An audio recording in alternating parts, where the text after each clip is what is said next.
अस्सलाम वालेकुम।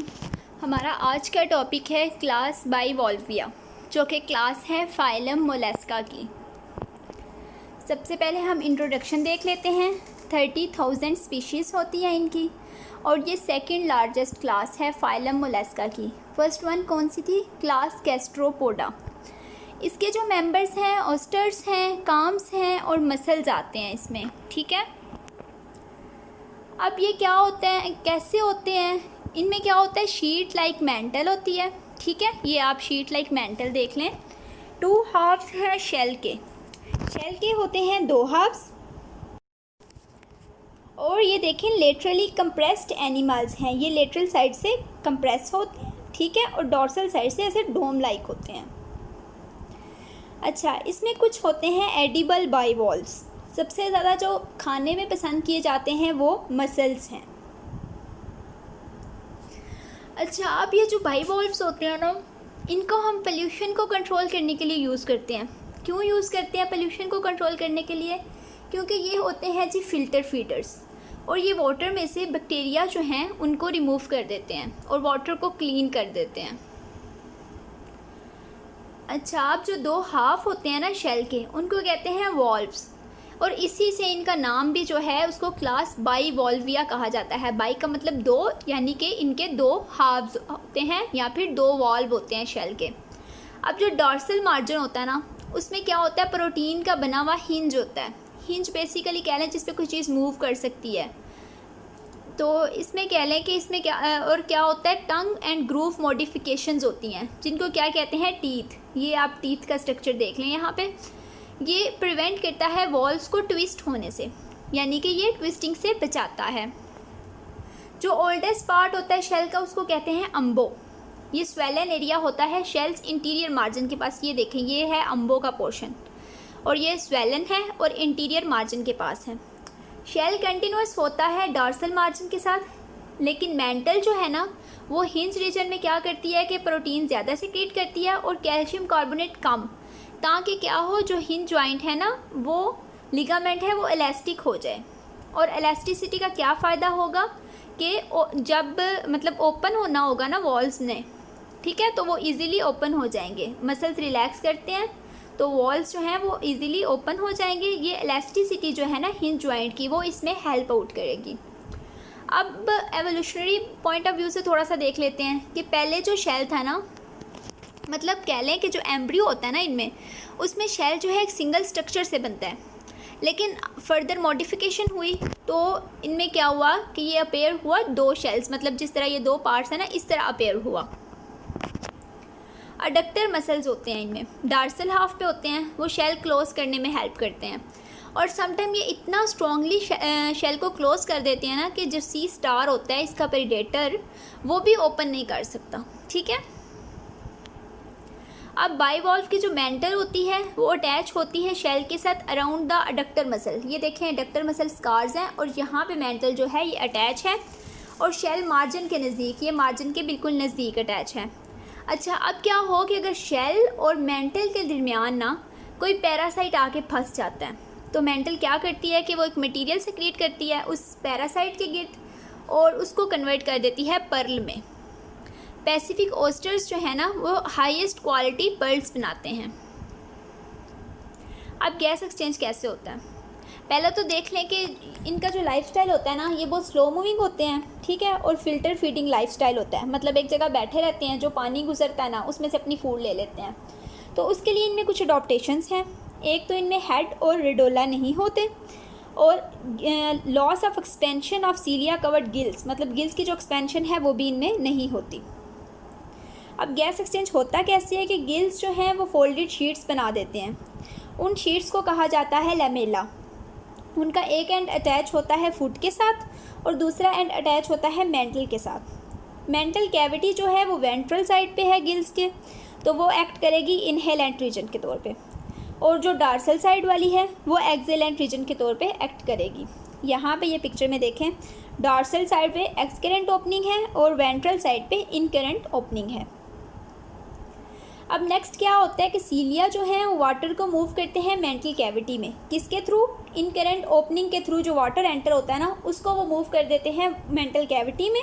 और समटाइम क्या होता है इनमें सिफोन भी होता है। सिफोन क्या है, एक्सटेंशन है मेंटल की। और बाइवॉल्व्स जो सबस्टेट में बड़ी होते हैं ना, जो मतलब बोरिंग लाइफस्टाइल को जिन्होंने अडॉप्ट किया होता है, वो अपने सिफोन को एक्सटेंड करते हैं सैंड से बाहर और गैस एक्सचेंज और फीडिंग जो है वो उसकी हेल्प से कर लेते हैं। नेक्स्ट क्या होता है, वाटर जो है ना मूव करता है मेंटल कैविटी से स्मॉल पोर्स में in the surface of gill. ठीक है, स्मॉल पोर्स से न जाएगा, वहाँ से चला जाएगा वर्टिकल चैनल्स में जो कि गिल्स में होते हैं, जिन्हें वाटर ट्यूब्स कहते हैं। ये देखें, ये वर्टिकल चैनल्स हैं। यहाँ पे क्या होता है, ब्लड और वाटर जो है वो क्लोज प्रॉक्सिमिटी में होते हैं और गैस एक्सचेंज हो जाता है किसकी हेल्प से, डिफ्यूजन की हेल्प से। वाटर जो है वो एग्जिट करता है बाइवॉल्व को डार्सल सरफेस में ना, एक डार्सल साइड पे कैले एक चैम्बर होता है, उसके थ्रू जो है वाटर आउटसाइड जाता है, या फिर एक्सक्रेंट ओपनिंग के थ्रू। यानी दो वेज हैं, एक तो ये सुप्रा ब्रैंकियल चैम्बर है और ये एक्सक्रेंट ओपनिंग है। अब इनकी नेक्स्ट फीडिंग देख लेते हैं। गिल्स जो हैं वो फीड पार्टिकल की ट्रैपिंग में हेल्प आउट करते हैं, लेकिन किस तरह करते हैं ये मैकेनिज्म नहीं पता। सीलिया जो गिल्स के होते हैं ना, वो फूड को मूव कर देते हैं वेंट्रल रीजन की तरफ, गिल्स के वेंट्रल रीजन की तरफ, और फिर जो वेंट्रल रीजन पे सीलिया होते हैं ना, वो फर्दर फूड को मूव कर देते हैं माउथ की तरफ।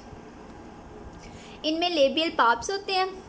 ये सीलिया कवरिंग लीफ लाइक स्ट्रक्चर्स हैं जो कि किसी माउथ की किसी भी साइड पे प्रेजेंट हो सकते हैं और फिल्टर करते हैं फूड पार्टिकल्स को। सीलिया जो है वो स्मॉल पार्टिकल्स को लेके जाते हैं माउथ में और लार्ज पार्टिकल्स को लेके जाते हैं एज ऑफ पैप्स या फिर गिल्स, यानी इनके एज की तरफ ले जाते हैं या फिर गिल्स की तरफ ले जाते हैं। जो रिजेक्टेड मटेरियल होता है उसको कहा जाता है सूडोफिसिस, उसको मेंटल में गिराया जाता है और सीलियर ट्रैक जो मेंटल का है वो उसको पोस्टीरियरली ट्रांसपोर्ट कर देता है और वहाँ से वो आउटसाइड रिमूव कर दी जाती है। यहाँ पे देखें इनका डाइजेस्टिव ट्रैक माउथ से स्टार्ट हो रहा है, ईसोफेगस, स्टमक, इंटेस्टाइन। ठीक है, इंटेस्टाइन से आगे फर्दर एनस तक जा रहा है। अब फूड जो है वो ईसोफेगस में जब एंटर होती है तो इंटेंगल हो जाती है, म्यूकाइड फूड स्ट्रिंग बना लेती है। ठीक है, म्यूकस में इंटेंगल होके ना फूड स्ट्रिंग बना लेगी जो कि आगे जाएगा स्टमक तक और उसको फूड को रोटेट करते रहेंगे सीलिया, जो कि डाइजेस्टिव ट्रैक को जिन्होंने लाइन किया होगा, और क्या बन जाएगा, एक क्रिस्टलाइन स्टाइल। ये देखें क्रिस्टलाइन स्टाइल का हेड है और ये इसका स्ट्रक्चर है। अच्छा, अब ये क्रिस्टलाइन स्टाइल जो है ये फर्दर कन्वर्ट हो जाएगा स्टाइल सैक में। एंजाइम होंगे कार्बोहाइड्रेट्स और फैट डाइजेशन के लिए क्रिस्टलाइन स्टाइल में, और सीलिया जो होंगे स्टाइल सैक के, वो रोटेट करेंगे स्टाइल को अगेंस्ट गैस्ट्रो। अच्छा, ये जो एब्रेशन होगी ना और एसिडिक कंडीशंस वो एंजाइम्स को डिसलॉज कर देंगी और म्यूकाइड फूड स्ट्रिंग्स जो है वो अराउंड द क्रिस्टलाइन स्टाइल उसको रोटेट करेगी, जो पुल कर देगा फूड स्ट्रिंग को स्टमक की तरफ ईसोफेगस से परे। ठीक है, अब क्या होगा, फर्दर सॉर्टिंग होगी, सेपरेट कर दिया जाएगा फाइन पार्टिकल्स को ऐसे मटेरियल से जो डाइजेस्टेबल नहीं है। जो डाइजेस्टेबल मटेरियल नहीं होगा उसको भेजेंगे अब इंटेस्टाइन में, और पार्शली डाइजेस्टेड फूड जो है स्टमक से वो एंटर हो जाएगी डाइजेस्टिव ग्लैंड में फॉर इंट्रासेलुलर डाइजेशन। सीलिया जो है अनडाइजेस्टेड वेस्ट को डाइजेस्टिव ग्लैंड में जो प्रेजेंट होंगे उनको ले जाएंगे स्टमक में, फिर इंटेस्टाइन में। इंटेस्टाइन जो है वो एनस के थ्रू उनको आउटसाइड रिमूव कर देगी। उसके बाद है जी सर्कुलेटरी सिस्टम। ब्लड जो है वो फ्लो करेगा हार्ट टिश्यू से साइनस में, नेफ्रीडिया में, गिल्स में, और फिर वापस हार्ट में आ जाएगा ब्लड। ठीक है, मेंटल के थ्रू भी ऑक्सीजनेशन होती है क्योंकि एक सेपरेट एओर्टा जो है वो डायरेक्टली ट्रेवल कर रही होती है ब्लड मेंटल में। यहाँ पे आप इनका सर्कुलेशन सिस्टम देख लें। ठीक है, इंटीरियर एओर्टा है, हार्ट प्रेजेंट है। ठीक है, हार्ट जो है पेरिकार्डियल कैविटी में है। अब एक्सक्रीटरी सिस्टम है, दो नेफ्रेडिया प्रेजेंट होते हैं पेरिकार्डियल कैविटी के नीचे।